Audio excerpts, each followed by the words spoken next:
Students, I am starting the lesson second from where we left in the online classes. So, topic 5.2 tells strategies for increasing productions. Write the questions. What were the different strategies? What were the different strategies adopted to increase the production between 6th century BCE to 6th century CE? I am repeating it again. What were the technologies or strategies were adopted during 6th century BCE to 6th CE to increase the production? Okay, so first point of the answer is iron plough agriculture. You can see here in the first line, one such strategy was the shift to plough agriculture. Plough agriculture यहाँ नीचे भी लिखा हुआ है, आप देख सकते हैं फोर्थ लाइन में. The iron tipped ploughshare was used to turn the alluvial soil in areas which had high rainfall. Moreover, in some parts of the Ganga Valley, production of paddy was dramatically increased by the introduction of transplantation. So, first point is iron plough agriculture. Second point is transplantation. Write down transplantation. आप यहाँ से answer लिखेंगे seventh line से. Production of paddy was dramatically increased by the introduction of transplantation, although this meant back breaking work for the producer. तो दो point हो गए हमारे कि किन तरीक़ों से एग्रीकल्चर प्रोडक्शन बढ़ाया गया. पहला था आयरन प्लाउशर का यूज़ करना और सेकेंड था ट्रांसप्लांटेशन. थर्ड पॉइंट है इसका सेकेंड पैराग्राफ की सेकेंड लास्ट लाइन लिखा हुआ है, हो एग्रीकल्चर. थर्ड पॉइंट आप लिखेंगे हो एग्रीकल्चर. इसका आंसर डिस्क्रिप्शन अपने को मिलेगा सेकेंड पैराग्राफ की फोर्थ लाइन से. Such as parts of Punjab and Rajasthan did not adopt it till the 20th century and those living in hilly tracts in the northern eastern and central parts of the subcontinent practiced hoe agriculture which was much better suited to the terrain. क्या था कि iron tipped agriculture was not possible in those areas which are having the less rainfall. So the semi-arid regions like Punjab and Rajasthan, they adopted the hoe agriculture. Okay, so by this they increased the production in their area. Fourth strategy was adopted to increase the production was that irrigation. आप यहाँ देख सकते हैं second line लिखा हुआ है use of irrigation. सिंचाई के द्वारा भी एग्रीकल्चर प्रोडक्शन बढ़ाया गया. Irrigation through wells and tanks and less commonly canals. Communities as well as individuals organized the construction of irrigation work. The latter, usually powerful men including kings, often recorded such as activity description. तो irrigation के through भी production बढ़ाया गया. इसके तहत Wales बनाए गए, tanks बनाए गए, कैनल्स बनाई गई. तो ये 4 पॉइंट्स हैं स्टडीज़ थी जिसके through agriculture production 6th century BCE to 6th century CE बढ़ाया गया. क्लियर है? So, first point I am repeating it, iron plough agriculture. Second, transplantation. Third point, hoe agriculture. And fourth is irrigation. ये question और answer के point with description आप copy में लिख सकते हैं. आपके पास जो भी कॉपी मौजूद है, अभी नई कॉपी नहीं है तो आप अभी बाज़ार ना जाएं. जब आपके पास कॉपियाँ आ जाए तब लिखें. अभी इसको आप रफ में लिख सकते हैं, इसमें कोई समस्या नहीं है. जब आप फेयर में लिखेंगे तो आपका रिवीजन हो जाएगा. Okay, now we are moving on the topic 5.3 differences in rural society. अब क्या था, ये जितनी एग्रीकल्चर टेक्नोलॉजी हम लोगों ने ऊपर पढ़ी, इसके तहत कई लोगों ने अपना प्रोडक्शन काफ़ी बढ़ा लिया. the persons who were able to use all these strategies and adopt all these technologies of agriculture, they able to increase their production and became big landlords. So इससे क्या हुआ, एक इम्पैक्ट, नेगेटिव इम्पैक्ट पड़ा rural society में कि rich और poor के बीच में डिफरेंसेस कंटिन्यू बढ़ते चले गए. आगे लिखा हुआ मैं पढ़ता हूँ इसको, and I will tell you the important points and the questions also. While these technologies often led to an increase in production, the benefits were very uneven. Benefits were very uneven means everybody did not get the benefit. What is evident is that there was a growing differentiation amongst people engaged in agriculture. Stories, especially within the Buddhist tradition, refer to landless agricultural laborers, small peasants as well as large land owners. आप देख सकते हैं इसमें कि 3 type की category उभर के सामने आई after adopting these agriculture technologies. First is large land owners, large land holders, watt ever you can say. दूसरे थे लैंडलेस एग्रीकल्चर लेबरर्स, ऐसे एग्रीकल्चर लेबरर जिनके पास लैंड खुद का नहीं होता था, दे वे are doing the agriculture work in the others land. और तीसरे थे स्मॉल पीसेंट्स जिनके पास खुद का लैंड स्मॉल होता था. ये 1 मार्क का क्वेश्चन है, आप लिखिएगा. What is meant by grihapati. Okay, what is meant by grihapati. नीचे आंसर लिखा होगा, ये देखिए आप आंसर यहाँ से लिखेंगे.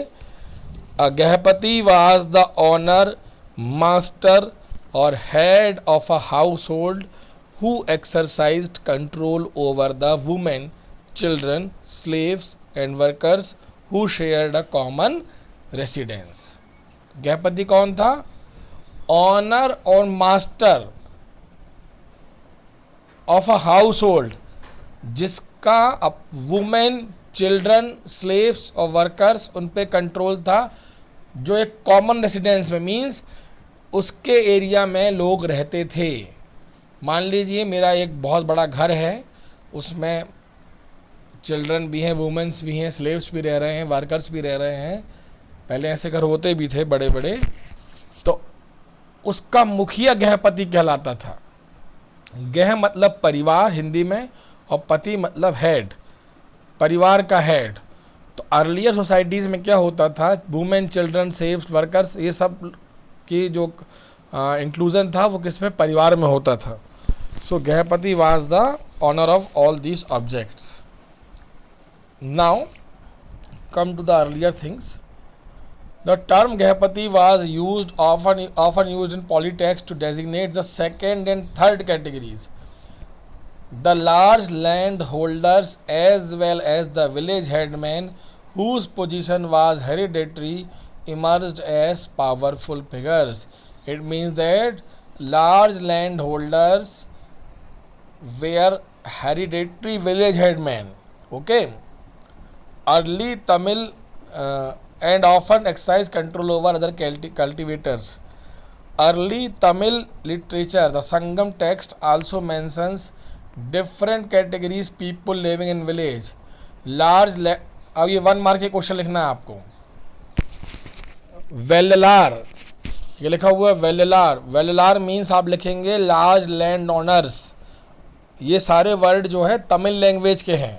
तमिल में वेल्लार्स को लार्ज लैंड ओनर्स कहते थे. उजेवार मीन्स प्लाउमैन. और तीसरा था स्लेव्स. अधिमई को स्लेव्स कहा जाता था. तो ये 3 क्वेश्चन हो गए. ये तीनों क्वेश्चन 1 मार्क के अलग से आ सकते हैं या मैच द कॉलम में आ सकता है. फिर से मैं रिपीट कर रहा हूँ. Vellalar means large land owners, uzhavar means ploughman, और स्लेव्स अधिमाई मीन्स स्लेव्स. आप ये लिख लेंगे इसको. It is likely that these differences were based on differential access to land, labor and some of new technologies. In such a situation, questions of control over land must have become crucial as these were often discussed in legal text. अब ये category कैसे बन पाई? उजेवार, वेलिलार और आदिमई की, it dependent on कि किसके पास कितना agriculture land था। जिसके पास सबसे ज़्यादा लैंड होता था, बहुत ज़्यादा लैंड होता था, उनको वेलिलार कहते थे। जिसके पास कुछ कम होता था उसको प्लाऊमैन या ओझेवार कहते थे।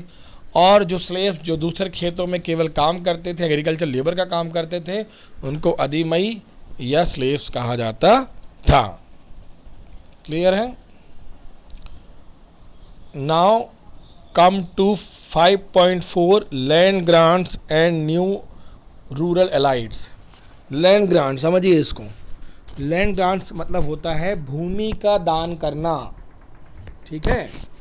और रूरल एलाइट्स का मतलब होता है रूरल एरिया में रहने वाले हाई कास्ट और हाई स्टेटस के लोग। तो जैसे आज के समय में in the present time we use to give donation और grants of goods and services और कैश और any kind, in the period during 6th century BCE to 6 CE, there were some evidence have found that the big kings started to grant the lands to Brahmins and to the religious institutions. राजा क्या करते थे कि धार्मिक संस्थाओं को, religious institutions को और Brahmins को लैंड ग्रांट करते थे। अब लैंड ग्रांट क्यों करते थे, उसका इम्पैक्ट क्या था, मैं आगे बताऊंगा आपको। मैं इसको रीड करता हूँ। From the early centuries of the common era, we find grants of land being made, many of which were recorded in inscription. Some of these inscriptions were on stone, but most on copper plates, which were probably given as a record of the transaction to those who received the lands. Means क्या लिखा हुआ है इसमें, copper की plates नीचे बनी होंगी, मैं दिखाता हूं आपको।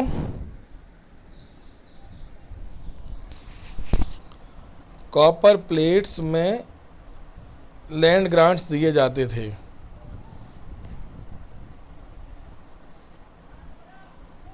जैसे आज के समय में क्या होता है कि हम कोई चीज़ लिखित में देते हैं, वैसे ही उस समय लैंड ग्रांट्स कॉपर की प्लेट्स में लिख करके दिए जाते हैं ताकि वो परमानेंट रहें। आगे इसका विजुअल अपने को मिलेगा। मीन्स लैंड कॉपर प्लेट्स में देने वाले का नाम, लेने वाले का नाम और how much land was given, ये सब उसमें लिखा होता था। क्लियर है? आगे लिखा हुआ है, the records that have survived or generally about grants to religious institution or to brahmins। ये लिखा है, देखिए ये किसको मिलता था, ये religious institution को या ब्राह्मण्स को। most inscription were in Sanskrit in some cases and especially from the 7th century onwards part of the inscription was in Sanskrit। ये किस में मिले हैं अपने को, संस्कृत लैंग्वेज में ये कॉपर प्लेट्स में लिखा गया है इन ग्रांट्स के बारे में। While the rest was in local language such as Tamil और Telugu, let us look at one such inscription more closely। ये बहुत इंपॉर्टेंट पैराग्राफ जो पढ़ रहा हूँ मैं, एग्जाम्पल है लैंड ग्रांट्स का। प्रभावती गुप्ता, ये भी क्वेश्चन है, 1 मार्क का भी है, पैसेज में भी आता है। Prabhavati Gupta was the daughter of one of the most important rulers in the early Indian history, Chandragupta second. Chandragupta second या Chandragupta Vikramaditya, who was the great ruler of Gupta dynasty. उनकी डॉटर कौन थी, Prabhavati Gupta. She was married into another important ruling family, that of the वाकाटक्स।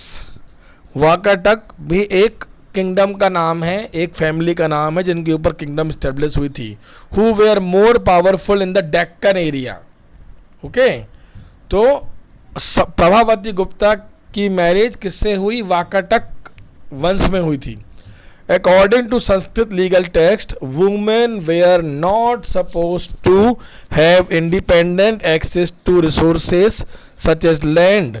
However the inscription indicates that Prabhavati had access to land. मैं फिर से repeat कर रहा हूँ, संस्कृत के लीगल टेक्स्ट कहते थे कि वुमेन के पास कोई भी एक्सेस लैंड का और कोई भी रिसोर्सेस का नहीं होगा, लेकिन गुप्त डायनेस्टी के जो इंस्क्रिप्शन मिले हैं, this show that Prabhavati Gupta had access to land also which she then granted. जो लैंड उनके पास था उनको उन्होंने बाद में दान कर दिया। ठीक है, ये कहाँ से पता चलता है हमको? उस समय के इंस्क्रिप्शन से। This may have been because she was a queen. बहुत बहुत इंपॉर्टेंट है ये, one of the few known from early Indian history. Ancient history में पहला नाम मिलता है प्रभावती गुप्ता का, जो कि रूलर थी वाकाटक डायनेस्टी में, who ruled as a women ruler during the Vakataka dynasty period. ध्यान रखिएगा, ये पीरियड कब का है? Mostly 5th century CE. Clear? And her situation was therefore exceptional. It is also possible that the provisions of legal text were not uniformly implemented.